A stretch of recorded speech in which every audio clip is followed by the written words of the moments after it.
का पद शुमार वशत करें। हम बात कर रहे थे कि 27वीं अमेंडमेंट के बाद 27वीं आईनी तरमीम के बाद जो है सुप्रीम कोर्ट के सीनियर तरीन जजेस ने अपने इस्तीफ़ों से अपने ओहदों से इस्तीफ़ा दे दिया है। इस बात के पीछे की वजह क्या है, आगे क्या होगा? आज पूरे मुल्क में अदालतों का बायकाट किया गया है वकला की तरफ से। इस पर बात करते इस वक्त हमारे साथ मौजूद हैं senior advocate supreme court, president Sindh high court bar association, barrister Sarfaraz Ali Mahtalo sahab. उनसे पूछते हैं। अस्सलाम वालेकुम। वालेकुम सलाम ज़ैनब, कैसे मिजाज है आपकी? ठीक ठाक सर, आपको खुशामदीद कहते हैं, आपने अपना कीमती वक्त हमें दिया। सर आज हम बात कर रहे हैं 27वीं आईनी तरमीम के फौरी बाद जो है सुप्रीम कोर्ट के सीनियर तरीन जजेस जनाब मंजूर अली शाह और जनाब अतर मिनुल्लाह साहब ने जो है अपने ओहदों से इस्तीफ़ा दे दिया है। तो आप इसको किस तरह से देख रहे हैं? मतलब पीछे की वजह क्या नज़र आ रही है? अमेंडमेंट में कोई ऐसी चीज़ थी जिसकी वजह से इन्होंने अपने ओहदों से इस्तीफ़ा दे दिया?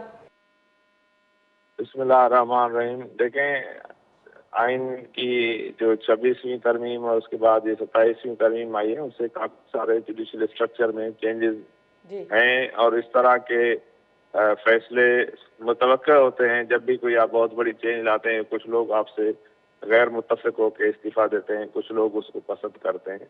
तो ये इस तरह की चेंजेस मुतवक्का हैं। जी, हेलो। जी जी जी जी सर। अच्छा सर, इस पे हम ये बात कर रहे हैं कि जजेस के अगर इस्तीफ़ा देने के पीछे की वजह, जैसे आज तमाम पूरे मुल्क में जो है वो अदालतों का बायकाट किया गया था कि अपनी यकजहती को, वकला की तरफ से यकजहती को शो किया गया था कि जजेस के साथ। तो सिंध हाई कोर्ट बार का मौक़िफ़ क्या रहा है आज? देखिए, सिंध हाई कोर्ट बार अभी आपस में बैठेगी और अपना एक ऑफिशियल मौक़िफ़ अख्तियार करेगी और फिर वो तमाम अपने मेंबरान से कॉन्फिडेंस में लेने के बाद जो भी लाएमल होगा वो तय किया जाएगा। जी। अच्छा सर, इस पे क्या वाकई में जो 27वीं आईनी तरमीम की गई है, क्या इससे वाकई में सुप्रीम कोर्ट की साख्त को कोई खतरा है? एक आईनी इदारा है और फेडरल कॉन्स्टिट्यूशनल कोर्ट भी एक आईनी इदारा है। छोटे सूबों का तो इसमें भला हुआ है क्योंकि उनको बराबरी की बुनियाद पे, बड़े सूबों के बराबरी की बुनियाद पे नुमाइंदगी मिली है फेडरल कॉन्स्टिट्यूशनल कोर्ट में। और दूसरा, आने वाले फैसले जो हैं वो बराबर नुमाइंदगी की बुनियाद पे फैसले होंगे। तो छोटे सूबों की आवाज बढ़ी है। जहां तक ताल्लुक है सुप्रीम कोर्ट लोगों से बनती है। ये जो लोग मौजूदा बैठे हुए हैं, इनको जाहिर है एक ताकतवर सुप्रीम कोर्ट की आदत थी, तो अब उसकी ताकत बटी है फेडरल कॉन्स्टिट्यूशनल कोर्ट और सुप्रीम कोर्ट के दरमियान। तो उनको शायद अब ये नागुज़ीर है या कोई और वजूहात है। बहरहाल एक चीज पे जरूर हमारी भी रिजर्वेशन है, वो है ताहयात इस्तिस्ना। अवामी नुमाइंदों को इस्तिस्ना की जरूरत नहीं होनी चाहिए। उनको अपने अवाम के पास जाना चाहिए और अपने हमेशा अकाउंटेबिलिटी के लिए तैयार होना चाहिए। तो सर, क्या Sindh high court bar association आज जो ये अदालतों का बायकाट किया गया था, क्या Sindh high court bar association की तरफ से भी ऐसी रेजोल्यूशन पास की गई थी? नहीं, कोई ऐसी रेजोल्यूशन पास नहीं की गई। इनफैक्ट छोटी बारों की तरफ से कोई ऐसे रेजोल्यूशन नहीं आए। बड़ी बारों बार काउंसिल की तरफ से हमें एक रेजोल्यूशन था, जो कि बार काउंसिल एक रेगुलेटर है, वो सबके ऊपर बाइंडिंग है। जी बिल्कुल। अच्छा सर, इस पे क्या सिर्फ एग्जेक्टिव मजिस्ट्रेट का तो अभी बात नहीं हुई, लेकिन आईनी बेंच के हवाले से हुई और जजेस की जो तबादलों के हवाले से बात की गई और जजेस की अपॉइंटमेंट करने के हवाले से बात की गई। तो आप इसको भी किस तरह से देख रहे हैं इस पॉइंट को? लेकिन तबादले जजेस का बगैर उसके मर्जी के और जो अपॉइंटमेंट का सिलसिला है उसमें कोई खास तब्दीली नहीं आई। जो एग्जेक्टिव मजिस्ट्रेट्स हैं वो और एनएफसी इस तरमीम से हज़फ किए गए, वो उसका हिस्सा नहीं है। ठीक। अच्छा सर, लास्ट में आपसे ये हम कहेंगे कि अगर ये आईनी बेंचें पहले भी बनाई गई थी, उस वक्त तो ये करारदाद ये किया गया था कि सूबों को इख्तियारात दिए गए थे कि वो चाहें तो आईनी बेंच। अब क्या ये इख्तियारात डायरेक्टली जो है वो पार्लियामेंट के पास या इस तरमीम के बाद जो है सदर के पास रखे गए कि वो अपॉइंटमेंट करेंगे इस हवाले से? नहीं, ऐसा नहीं है। पहली, ये कोई नए जजेस नहीं अपॉइंट हुए। ये जजेस ऑलरेडी कॉन्स्टिट्यूशनल कोर्ट के जजेस हैं जो कि उधर से उधर नॉमिनेट किए गए हैं। नई भर्तियां बिल्कुल, अगर ये एग्जेक्टिव करता खाली तो हम उसके खिलाफ हैं, लेकिन ये तो वही जज हैं, पुराने जजेस हैं। इनफैक्ट 26वीं अमेंडमेंट से पहले वाले जजेस हैं। तो ये तो अगर 26वीं अमेंडमेंट के ऊपर जिनको एतराज है, उनको भी इन लोगों पे एतराज नहीं होनी चाहिए, क्योंकि ये तो इन लोगों ने खुद ही भर्ती किए थे, 26वीं अमेंडमेंट से पहले भर्ती हुए हुए। तो सर इसके बाद भी बहुत सारी जो जजेज हैं उन्होंने इनकार भी किया है आईनी अदालतों का, उनको जब जज अपॉइंट किया गया तो इन्हीं में से बाज़ ने इनकार, उसके पीछे रीजंस क्या हैं? मुझे कोई ऐसी नाम का नहीं इल्म जिसने आईनी जज बनने से इनकार किया है। जी। अच्छा सर, इस पे आप क्या समझते हैं कि ये 27वीं अमेंडमेंट के बाद जो है वो कॉन्स्टिट्यूशन को या आज़ाद अदलिया को कोई खतरा है? कॉन्स्टिट्यूशन और आजाद अदलिया को कोई खतरा नहीं है। जी हाँ, उन एक मखसूस सोच को जरूर खतरा है जी जो कि अपनी अजारादारी कायम करना चाहती हैं। बहरहाल देखें, ये सारे अभी कबल वक्त हैं। जी। तो उजलत में कोई ओपिनियन ड्रा करने से बेहतर है कि एक कंसेंसस डेवलप किया जाए, इसके ऊपर बातचीत भी की जाए, इसके ऊपर कॉन्फ्रेंसेस और कन्वेंशन किए जाएं, उसके बाद इसके ऊपर कोई हतमी राय कायम की जाएगी। जी जी।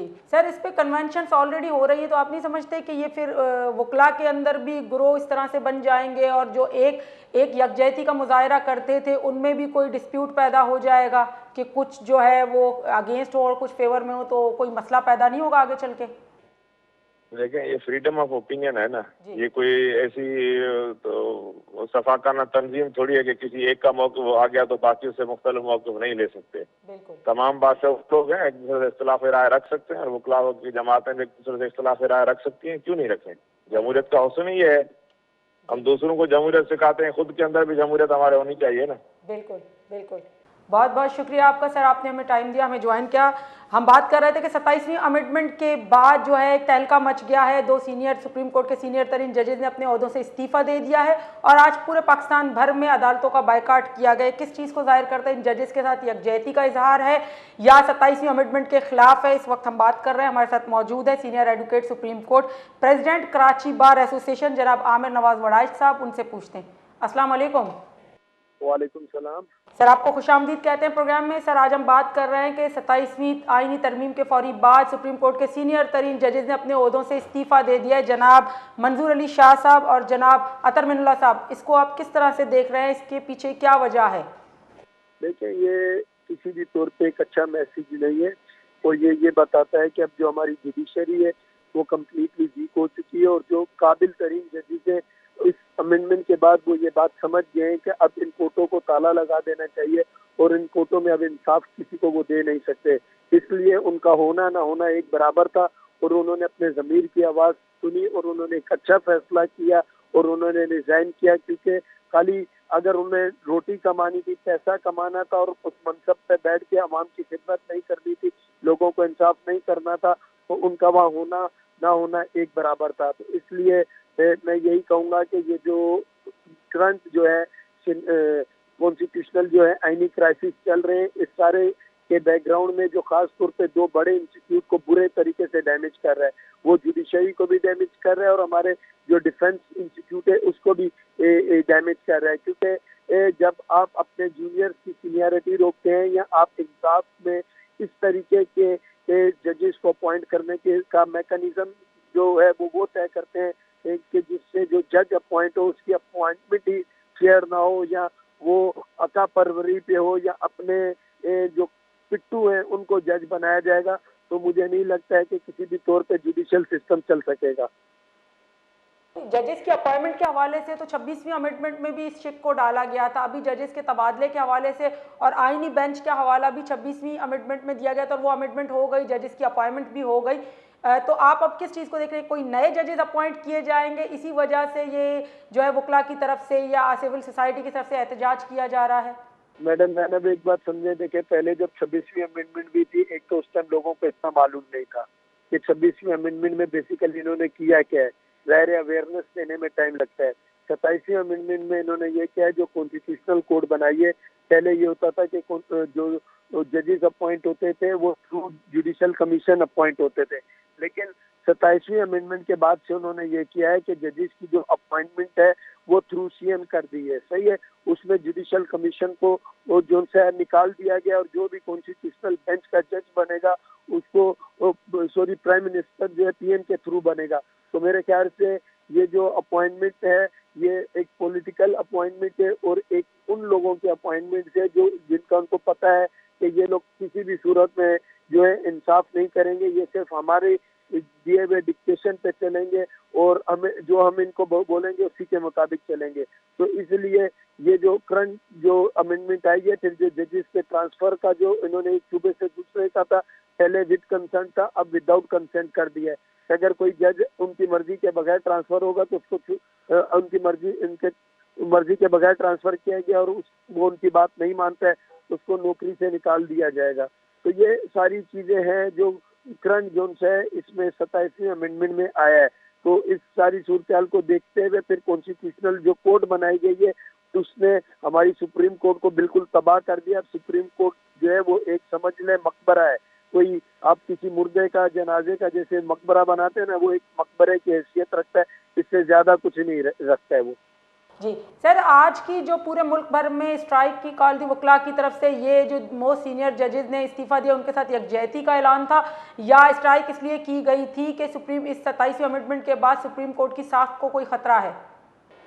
देखिए ये दोनों वजह से थी। एक तो वो जो जजेस जिन्होंने अपने ज़मीर की आवाज़ सुनी और जिन्होंने रिजाइन किया, एक तो उनकी वजह से है, दूसरा जो उनसे है ये जो 27वीं अमेंडमेंट है उसके खिलाफ है। जी अच्छा जी सर, ये 27वीं अमेंडमेंट से अभी आपको क्या लग रहा है कि आइन को कोई खतरा या आज़ाद अदलिया को कोई खतरा होगा? देखिए 27वीं अमेंडमेंट से आइन तो तबाह हो चुका है, अदलिया भी तबाह हो चुकी है, खतरा दूर की बात है।